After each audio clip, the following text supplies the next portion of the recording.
make a start. Are we good to go? Yep. Matt, you all right? Cool. Right. Good evening, everyone. Welcome to this meeting of the Shared Services Committee, Joint Committee. It says on my agenda the first item is appointment of a chair, but I think we'll just do, if that's okay with everybody, we'll just do apologies. Matthew, if you've got apologies. Yeah, we have apologies from councillors Matthew Tomlinson, Margaret France, Wesley Roberts, Karen Walton, and we have councillors Hasina Khan and Phil Smith attending as substitutes.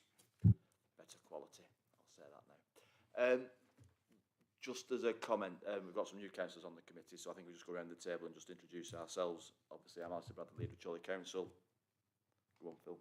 I'm Councillor Phil Smith. I'm Deputy Leader of the Conservative Group at South Ribble. Put your device on, please, Margaret. Sorry. And I'm representing South Ribble.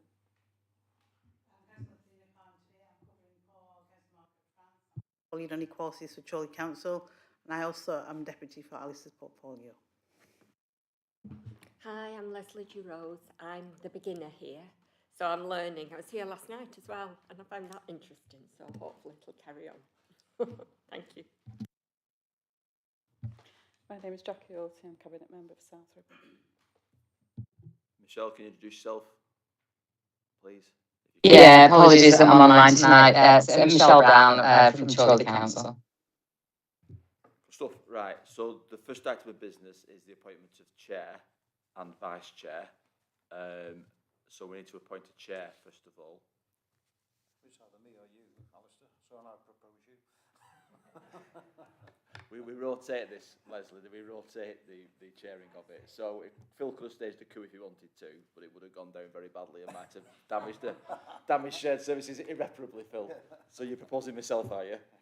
Thank you.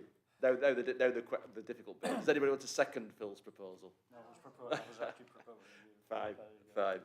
Right, thank you. All those in favour of accepting me as chair of this grouping, please show. Good. Now the next bit is, who are we appointing? There's nothing to prevent you from appointing a member in absence to the committee for the municipal year. Councillor Thompson, so now we're in a dilemma, aren't we? Do we appoint Matthew in his absence, or do we not appoint Matthew in his absence? Which one, ever you think is worse, I suspect. I will open it to the floor. Have you any nominations for a vice chair? Listen, right, I'll take Councillor Smith. Do you want to second that, Councillor Alty? Thank you. I think that's for good form. All those in favour, please show. It would have made me smile, though, if he got the news in an hour or two's time that he'd been deposed as the vice chair of shared services. Right. Okay. Thank you for all that. That's and just for information, Leslie, this committee does not a decision-making body. It makes recommendations to individual councils. So anything we decide isn't binding on the two councils. They can still declare UDI when they go back to their own respective branches. Okay. So it's but it is, the idea is to get consensus in this meeting. All right. So obviously we're not expecting any fire drills or anything. If we are having a fire drill, we don't go out the back door now into a building site, do we? Where do we go? You will follow us and we will take you onto the White Hart car park to the side There of you the go, tunnel. the White Hart car park. It's a glamorous evening when you end up on the White Hart car park. Those were the days when it was the White Hart. We've done apologies. Are there any declarations of interest we have on this committee? Anybody? No. In that case, the minutes of the last meeting, which were the 13th of January, for anyone who was present at that meeting, I think possibly myself and yourself, but Michelle was there as well. So can somebody propose those? Thank you, Margaret. Can somebody second those, please? Who was there? Michelle? Well, I was there. Well, you were an observer though, so technically. Can you propose? You can second them. Yeah, you can second that. Second them. Right. Anybody want to not agree with those minutes? We'll do it by exception. No? Okay, good. Right, they're taken as a record, a correct record. The next item then is the shared services update report, and I think Caroline has the delight of doing that, don't you, Caroline? Take us through that report, please, if you would. Yeah, so the report provides an update on shared services, including the services that are recently shared, the shared services risk register, and also consideration of any potential opportunities for further sharing. So set out within the report, there's a number of services which are shared between the two councils, with the majority of services now shared. And the most recently implemented services are economic development from October 2025 and the compliance team, which has been shared for a year now. So just to pick up some of the key work since the last update, which was provided to the committee in January. So for economic development, that's included work to embed and align the shared service across the two councils. And I won't go through everything in the report, but just some areas to highlight include work to start to develop a shared economic strategy aligned to the priorities of the shared economic partnership across Charlie and South Ribble, exploring potential areas where we could work more closely with West Lancashire, for example, around the provision of business advice or events, and embedding our approach to social value to deliver more from council spending. And then moving over to the shared compliance team.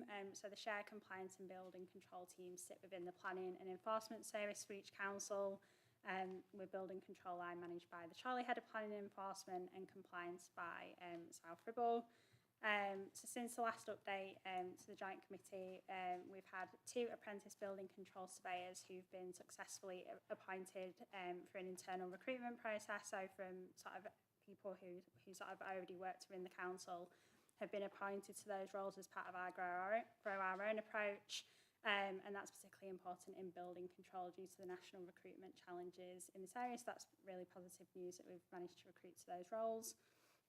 In the shared compliance team, which covers planning enforcement, SIL and Section 106 functions, a key update has been work to draft the shared enforcement plan. So that will introduce a traffic light system to triage planning enforcement complaints based on urgency and level of potential harm.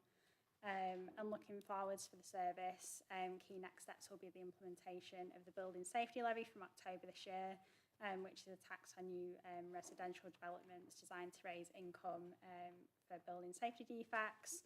And the shared service has placed us in a really good position to be able to respond to that new legislation. So that's the update in terms of sort of the new or sort of most recent shared services. Moving over to the shared services risk register. So this is included within the report for information. And you can see that the majority of risks are low to medium level with strong controls in place around sort of governance and the shared services agreement. The key risk that we've highlighted is in relation to capacity as we move into local government reorganisation, particularly with senior officers sharing with West Lancashire. However, recruitment to the Deputy Chief Executive role will help to mitigate that risk. And then just moving on to future opportunities for sharing. So the Shared Services Joint Committee has previously agreed that there'd be limited capacity to extend sharing at this time. However, if there was any opportunities for savings or resilience or improvement, they'd still be considered. So since the last meeting, further proposals for sharing the Chief Exec and Monitoring Officer role with West Lancashire been brought forward, but we've included that as a separate agenda item, so we won't go into too much detail for that now. And the areas which are currently not shared across the council are set out within the report. So that's mainly the community and housing, planning, parks and open spaces, and environmental health services. So we've not identified any opportunities for further sharing aside from working more closely with other councils to deliver benefits and prepare for local government reorganisation. However, we might want to discuss that further. So the report's for noting, and that's just if there's any questions or comments on the report. Thank you, Caroline. And just obviously to point out, there is an item next for shared objective setting, and there is an item after that about the closer working with West Lancs. So if we can keep questions and comments to this first bit, which is the shared services update report, and to give you some hot off the news press, because myself and Chris had the delight of attending a webinar this afternoon with the Minister for Local Government Reorganisation, Alison McGovern, who said the timetable carries on regardless of changing revolving doors at 10 Downing Street and what have you. So everything is carrying on that, and they will make an announcement before the summer recess of Parliament, which is in mid-July, the 16th of July. That was the latest update as of that, at which point let the judicial reviews start. Questions, comments, anybody's got on that report? Yes, Phil? Yeah, thank you, Chairman. I'm afraid I didn't hear most of what you said because the sound in here is not particularly good, but I have read the report in detail, so therefore I do understand it. And I know you and I have discussed on a few occasions, and particularly at the last one that we were about economic development, we agreed on something in the sense that you wanted economic development to be strong in Chorley, and I said, well, I don't care about Chorley, I want it to strong in South Ribble, and we had the same opposing view. So I suppose we want to keep a close eye on economic development, because that's, you know, there's a sort of the thing that drives us forward, I suppose, from jobs and employment and an economy point of view. So we need to keep a close look at that. And I see from the report and the graph, there's a difference between the sort of Chorley and South Ribble, but most of it would appear to be around Town Deal and the employment and the jobs created around Town Deal. I think unless officers have got something to add to that's what I take from it. How that compares if we take out that element, if you like, of growth within South Ribble because of what's happening, and compare it with previous years without that in, I'm not so sure that graph would have been quite useful, I think. But so apart from that, I'm happy with the report, Chair. Okay, and just on that, I think it's a little bit early probably to be getting some outcomes, because we were very, I think we agreed, like you said, nervous about that lack of focus both for South Ribble and for Chorley separately if you were doing things together, and that was very much something we highlighted as a risk. I think I saw some numbers earlier today where it said Chorley's economy has grown by something like 12%, which is very good. Obviously there's been certain developments that have assisted that, whether they're popular or not is another matter. I think there could be some disaggregation of what's caused what in which area, but I think that's down to you to get out to the economic team within South Ribble in your way, and I'll get it out to the economic team in Chorley. What I have found quite beneficial is the work that the shared economic grouping on as a spin out from the Chorley and South Ribble partnership, the economic partnership is working quite well. I think that's getting a lot of engagement from businesses and some larger businesses and from academia as well, which is good, particularly from Edgehill and UCLan. So I think there is good stuff going on, but I think it's too early to say whether it's a success or not, Phil, definitely. Yeah, I think so. I mean, we don't get a lot of information. I suppose we've got to look at our individual cabinet monitoring reports to find that information, because that's where it is. It's not in here. It's within the cabinet reports, which is where we've got to get that information from. Totally. Any other questions or comments on that? Sorry, Jackie, go on. Yeah, I'm a little bit surprised that I do apologise. I'm getting lots of feedback, so I'm taking it off and putting it on. I'm a bit surprised that we want to take out something that is essentially a positive move forward with the Town Deal, as it may be skewing economic development, but actually is part of the long-term current drive that we've invested heavily in and has to be included in any figures that we're talking about. And it isn't exceptional in as much as it's another long-term plan. So it should be included. I take your point about looking back. Not always sure that that's the best thing to do, but I take your point on that. However, I don't think we should minimise the value that adding the Town Deal into the economic development and monitoring skews it. I think it's just part and parcel of the plan moving forward. Sorry, Phil, go on. I don't think we're minimising it one little bit, to be quite honest. So we've looked forward to it and we've always supported it, wholly supported it. But I think if we're looking at growth in the various areas, it would be a useful denominator, if you like, to see where it's going. But the just a small area of growth and a massive, massive application building project does move the cursor a long, long way. Thank you. But by the same token, we're about to commence a £40-odd million development outside, right across the road from here, which will have a massive impact on the town centre, particularly Chorley, for the next couple of years and beyond. So there's lots of things going on, isn't there? Legacy things that each council has secured itself.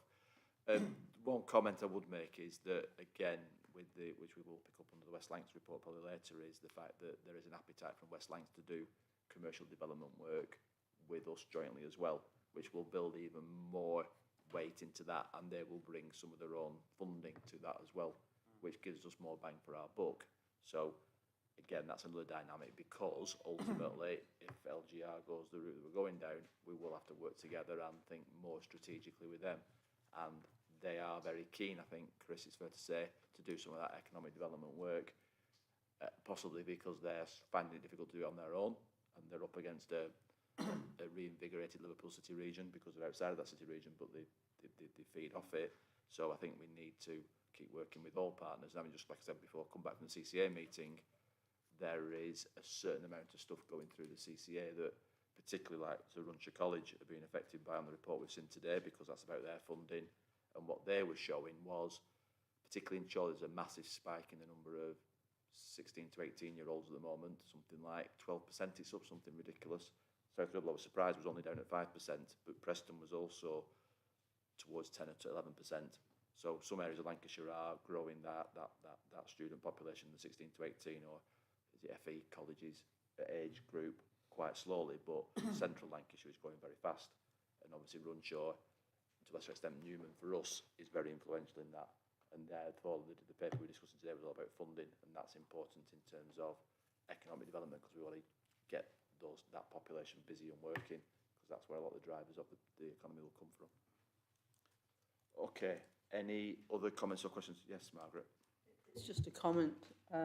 Last night we went to a learning hour for planning enforcement, which is obviously now joined together, and they seem very settled, and they felt the capacity was a lot better now that they're joined together, which I thought was quite encouraging, because it is a very difficult area with enforcement, and they do take a lot of stick to some of these officers, so the more sort of I suppose joined up they are, and the more encouragement they got from each other, I think will be a very good thing, and hopefully it will progress from there. And I think it's an area that we've both spent a lot of money on, consultants and interims over previous years, because it's been very hard to get a critical mass of, because you don't need an enforcement officer all the time, you need one when you need one. And I think it's been hard to get a critical mass around that. So I think, yeah, I think it's good. And back to the growing your own that Caroline mentioned, the more we can grow our own kind of people, they're not only experts in what they do, but they're experts in what they do in this area, because every area is a bit different, isn't it? So, any other questions or comments on that report? No? Right, okay, that's great. We had to note that, so we've noted that. So the next report is about shared services objective setting. Caroline, is that you again? Or are you doing it as a tag team? So at the last meeting of the Shared Services Joint Committee in January, we proposed a new arrangement for monitoring shared services. So we tried to design this to reduce duplication with existing reporting and scrutiny at each council, and to complement the individual reporting arrangements for each council. So the process included seeking insight from the outgoing chairs of the scrutiny and governance committees of each council ahead of this meeting of the Shared Services Joint Committee, to ask them if they had any concerns around shared services, which would then be developed into objectives to monitor and report on. However, no issues or concerns have been raised. So then what we're asking is for the Shared Services Joint Committee to note that update, and then to consider if there's any objectives that we'd like to raise for discussion and reporting on over the next 12 months. And then I think Chris. And rather than just leaving it entirely to the committee, obviously you will have views in the discussion, but I just wondered as a starting point, given that the Chairs Scrutiny and Chairs Governance didn't have any burning concerns about the Shared Services Partnership, I wondered whether there was a few potential objectives that you may wish to consider, which are broadly based upon the reports that that have been presented this evening and the discussion that you've already had. There is obviously the overriding objective for the Joint Committee, which is to ensure that there continues to be effective governance, performance and risk management arrangements in place, because that's fundamentally how we make sure that the relationship continues. Potentially another objective around continuing to review and consider opportunities for shared services as they arise. And then obviously we'll get onto this in the next agenda item, but potentially a third objective around ensuring that the developing relationship with West Lancs Borough Council doesn't have an adverse impact on this existing relationship, because obviously this is a shared services committee to look at the relationship between Chorley and South Ribble, and it's that wider relationship that I think you would want to ensure that you're protecting and maintaining. So discuss. I'll go first. Our previous objectives, I think, that we set out at the start of last year, and that's what we reinforced at the meeting that we had at South Ribble in the new council chamber there, was about we're going to do a lot more of new stuff, and the idea was probably not to do lots more of new stuff, but to be opportunistic on if things came along, pending LGR, because there might be a lot to take on with that, and therefore not to rush ahead, I think, with things. You'd then gone out and spoke to the outgoing chairs. Just out of interest, obviously I know the outgoing chair at Chorley was Deborah Platt. Who was the outgoing chair at South Ribble? Do we know? They're actually a continuing chair, but just because... Who's that? Yeah, so it's Councillor Pillinger and Matt, Councillor Bathy Campbell, thank you. Sorry, Campbell just went entirely out of my head then. But it'd be mainly people because he's the internal facing scrutiny chair. Did you talk to the vice chairs as well? Right, because you might have had a bit more I think it was noise just the vice chairs. margin, I think, maybe, but anyway, that's fine. And obviously, and then obviously the chairs of ordnance and governance and what have you would be people like Alan Platt and what have you, wouldn't they? So they've had their opportunities to say that they've particularly any problems, which is said we will do again at that meeting, I think, to see if they thought there was areas we needed to get into or not get into. The silence was deafening, I take it then, Caroline, yeah? So they didn't come back with anything particular they wanted to do. But then the question, I suppose, for me is, do we carry on the same route, given, like I said, in a month's time we'll know the direction of travel with who we're going to have to work with in the future, which might shape how we work with each other, taking account of Chris's point that this grouping is about Chorley and South Ribble and not the extra party in the relationship, whoever that may be. Michelle Brown, you got your hand up. Thank you. I would agree with the three elements there that Chris has just talked about. I think for me there's just a couple of others, and I don't know if I'm going into too much detail, but when we think about the services, I think it's important that rather than just diving in, we do some baseline metrics of the current services being provided. And that's for a number of different reasons. You don't know if you're improving if you don't know where your starting point is. It would help, or I know we've done a little bit on at Chorley around what West Lancs looks like, etc., and some of the compare and contrast. However, I think when we think about the KPIs and what we're actually measuring, it would be helpful to start to work on some of those baseline metrics for each of the services. That may or may then not lead to easier recognition of any, where things are feasible or potential feasibility studies. I don't know that there's a little bit that's probably 12 months down the line doing feasibility. I do think it's really important to just work out what our services are now, what that provision is. And then I think for me there's something around, we know that these staff are going to be concerned, and we talk about it in the later report as well. And in particular, it's going to be the shared services staff that are. So prior, when we've done this, we had temperature checks, we had that kind of, solid communications with the staff. I think there's something around that. I don't know whether that would sit within our objectives or not as a committee, but I would like to see something around protecting the staff within that. Okay, thank you, Michelle. Do you want to respond on that, Chris, Caroline, before we move?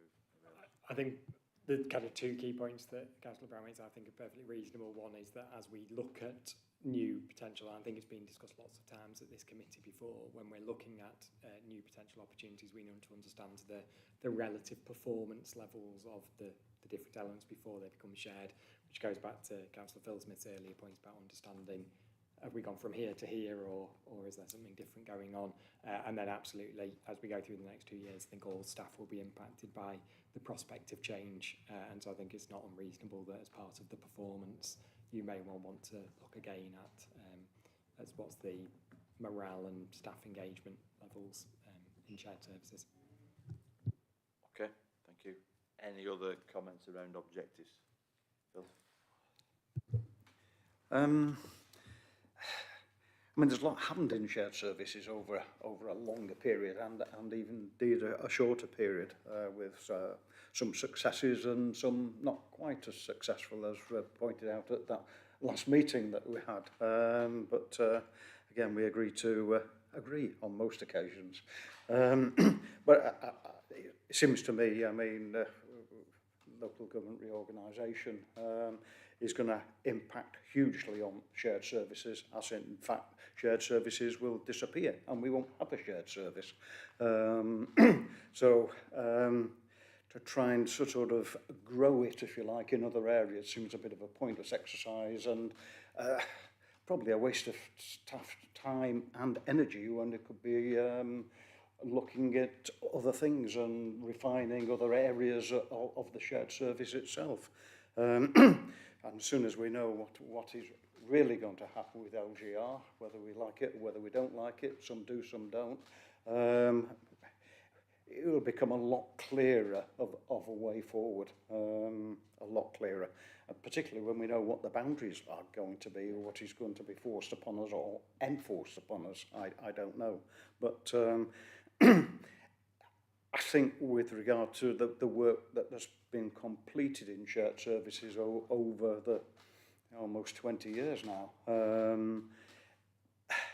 it leaves us in a strong position from a way forward, whatever that way forward might be, whether local government reorganisation actually happens in the way that we think it might happen.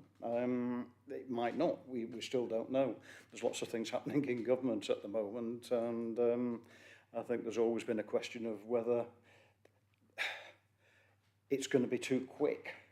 It will happen too quickly or not, but whatever. But I mean, from an ongoing point of view, whether that happens or not, I suppose, if it doesn't happen, I'm sure there's going to be some negotiations and discussions with West Lancs on further sharing services, and I think that will happen whether or not. So, but I don't see any way of going forward with anything else at the time being. Over the next few months, things will come a lot clearer, I'm sure, and we can redefine it all. Okay, thank you. That's fine. Any other comments anybody wants to make around objectives? So, noting that what you said to a certain extent reinforces what Chris and Michelle said, and that, particularly that clarity that will come in the next month or so as to where we are going, and that the next part of the report covers this, the next part of the agenda, covers that. But that support for staff bit, Chris, and that continuing opportunistic approach to take advantage of shared services, if, going back to Margaret's point before, it helps to solve a problem in a service and particularly does improve things by adding to that critical mass, whether that's the two of us or the two of us working with another, which we have done before now via the shared services arrangement. Is that sufficient of a steer for you guys to keep it going for the next however long? Yes, I think so, because really what that will be used for is that it will mean that we can make sure that we try as far as we can to tailor the future report mid-year to those objectives that you're getting, the either assurance or the information to be able to challenge and oversee properly. Because the next meeting of this grouping will not be for quite a while, because we've gone down to, is it 2 or 3 meetings a year? 2 meetings a year that are scheduled with other ones arranged if there's additional services coming forward. So the next meeting would be towards Christmas. January. Blimey, next year, another year gone. But we could have another meeting if it was required in the autumn time or after the summer holidays there's a staging post to that if there was something to particularly discuss. Margaret? I think that's probably the right way to look at it, that come the middle of next month, we're going to have a lot more clarity, one would hope, as to our direction of travel. And once we've got that clarity, I think a lot of what we're talking about tonight will probably be reinvented almost by the time we get to, say, September. And I think, therefore, there's a lot that we can sort of talk about, but really everything hinges on the middle of July and what comes. And there could be another entity besides West Lancs put in with it. And we don't want to get too ahead of ourselves by sort of encouraging one particular grouping before we get the whole grouping sorted out properly and know who and where and what we're doing. Agree, totally. Right, any other comments on this report? In which case then we are, the recommendation is to note the update set out in the report, but obviously added to what we just said before verbally, yeah. All right. So then the next item is item 7, which is an update on closer working between Chorley, South Ribble and West Lancashire, pages 21 to 24. Go on, Chris, are you doing this? Yep, and so this report is for the Joint Committee to be able to note. It sets out an update which members will have seen at their respective council meetings in May, June time. We're in June now, aren't we? In May, and provides an update that the council's made a decision at those meetings to develop a close working relationship with West Lancashire Borough Council in two main parts. The first was to share a monitoring officer, and so that was West Lancs monitoring officer being chaired with South Ribble and Chorley. That arrangement is now in place, and Kay Lovelady started in post at the beginning of June. And then secondly, to share the chief executive post from Chorley and South Ribble, me, with West Lancashire, with a start date to be agreed once the deputy chief executive vacancy was filled. Members will be aware, because I've sent an email earlier today, that the Shared Service Appointments Panel has filled that position, and we're just in the arrangements of finalising start dates and things. We will not be starting the arrangement with West Lancashire on that point. It will be a point to be agreed with the executive leaders, but I anticipate it will be at some point in the coming months, and we'll communicate that with all members. We need to be really clear that the arrangements with West Lancashire are not the same as this shared services relationship. This shared services relationship is far wider and deeper, affecting around 50% of our staff and over 50% of our services. And that relationship is governed using this Shared Services Joint Committee to provide the oversight that we've been discussing for the last half an hour or so. There are some other elements which have already been touched upon in the discussions this evening, where it will probably be very useful for the three councils to develop a closer relationship if, as is anticipated, because in all of the models that have been put forward, South Ribble, Chorley and West Lancashire are together in a new unitary arrangement, potentially with one or more other council areas.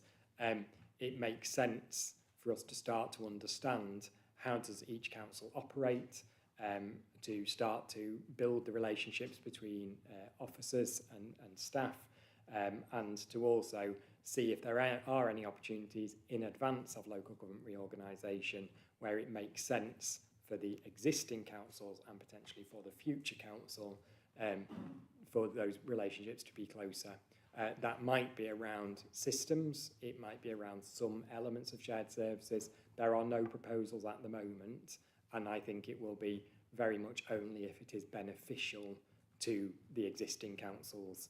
So I think any business case that's put forward will have to demonstrate why it makes sense for South Ribble, Chorley and West Lancashire, and would be obviously subject to separate decisions.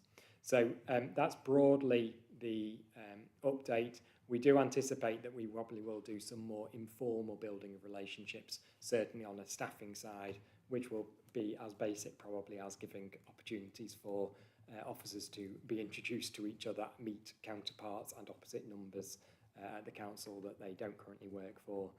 And eventually, of course, there will be members of staff from Lancashire County Council who actually will make up a large proportion of the new unitary staffing resources. It is not as straightforward for them to know which councils they will work for because there has to be a process of disaggregation. So it is likely that in a year or so, some of those conversations will be extended to county council as well. Hopefully that provides an update, but happy to take any questions. Thank you for that. So, questions, comments on that proposal? Yes, Jackie. I'm not sure it's a question. I think a lot over the last 18 months or so, there's been so much talk about the changes and people going through lots of changes, staff as well as councillors wondering what on earth is happening and what the future brings. But I think working together cooperatively has always got to be the answer, and we've been doing that effectively for quite some time. I think the foundational stuff that's been going on behind the scenes has put us in a good position. That doesn't mean that we can't learn some more and actually co-produce something that works in everybody's best interests without one taking preeminence over another. I think it has to be balanced, and I think we're part way there. Whatever the outcome of the decision from national government, we have been working cooperatively for quite some time, and again with that foundation going on behind the scenes as well as what goes on in debate. Thanks.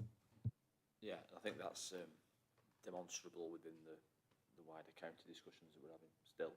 The fact that it's going to be a shock to a lot of council systems because they do very little with other parties and they share very little, and therefore they're going to have to experience what we've experienced for a number of years, which is, as we said before, it can be difficult at times, but it can also be quite beneficial at times. So you've got to approach it in the right sense and spirit, and our officers are used to doing that and working and learning new things and working for different, administrations and what have you. So, and obviously you've now appointed that Deputy Chief Exec. It's not a stranger to us here. It's somebody who was previously involved in the shared services quite heavily, which I think again is quite useful. That wasn't a particularly part of the appointment that we discussed, and by all means discuss it with Karen who was there, but it was quite evident that that person, having been away to unitary and county authorities, came back with knowledge base that a lot of district officers don't have, and we between us have a lot of ex-unitary officers and people with wider experience than most district councils in Lancashire currently, because most district councils don't take those kind of people on because A, they can't afford them, and B, they don't need those kind of skills. But we have, and therefore that's a major benefit to us. So yeah, I think it's we're in a good space, but we can't rest on our laurels in any shape or form. Chris, can we? Never, Councillor Bradley. When you go after your new plaything at West Lancs. Right, go on, Phil. Yeah, thank you, Chair. Yeah, I mean, we've already had the discussion about capacity of the senior officers, which is a concern in what is a semi-informal arrangement. So I think that concern is still there, but it's a concern we will have to manage until we know exactly the position that we're in. And I think we're all in agreement that we do have to manage that carefully. Thank you, Chair. Talking to all of the candidates for the Deputy Chief Exec role, and there was 3 very good candidates who went through to interview, they all asked us what the priority was, and we said capacity, and more capacity at every level, not just at the top level. It has to be at every level, because you're going to want to carry on doing everything we're doing, concentrate on a lot of new stuff, and also focus on the way that the wider Lancashire is going, because we need to be placing ourselves in that wider Lancashire space as well. So combined working and all that, which is obviously all part of the wider devolution thing. So there's lots to do, and capacity is a real concern, because it's a restriction on a lot of what we do now, because getting staff is not ideal, particularly experienced and capable staff, as we've all known. Right, okay. Any other points anybody wants to bring out around the proposals with working with West Lancs? Margaret? It's not so much about that, it's just about the general concept of what's going on. And I think capacity is a big issue. I mean, we do know the monitoring officer very well, because she used to work at South Ribble, but it is just the monitoring side of it, and I have a concern about the overall side, the legal side of it, which really concerns me, and I mentioned this at council, because I do have concerns about governance arrangements and how we're going to cope with that. So I think there is an awful lot of areas where we're going to have to be very, very careful that we don't put ourselves too far forward too quickly.